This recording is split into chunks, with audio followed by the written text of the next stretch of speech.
مرة واحد صعيدي بيقول لصاحبه: التعبان دخل أوضة حماتك. قال له: يستاهل. صعيدي بيقول لصاحبه: يا أخي مش عارف عود الكبريت ده مش راضي يولع ليه مع إنه مولع من شوية. صعيدة بيلعب على الطريق الصحراوي، اللي العربية تخبطه مرتين يطلع برا اللعبة. مرة واحد صعيدي سافر السعودية وبعت لأمه نص كيلو شوكولاتة. اتصلت بيه وقالت له: الصابون اللي بعته بيوسخ الهدوم يا ولدي.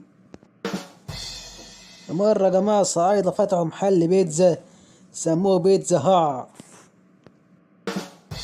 مرة واحد صعيدي راح يغير أنبوبة البوتاجاز، بتاع الأنابيب سأله: قال له: أطلعها لك؟ قال له: لا، هشربها هنا.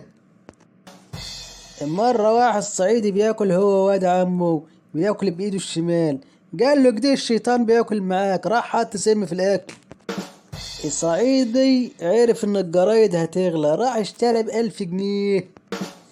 الصعيدي خلف توأم، من فرحته حلف على الدكتور قال: عليا الطلاق لتاخد منهم واحد.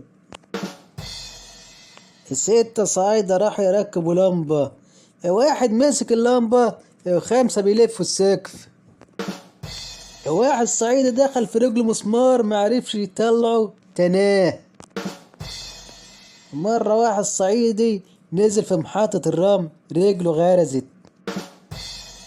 واحد صعيدي ركب دماغه داس على عيل صغير.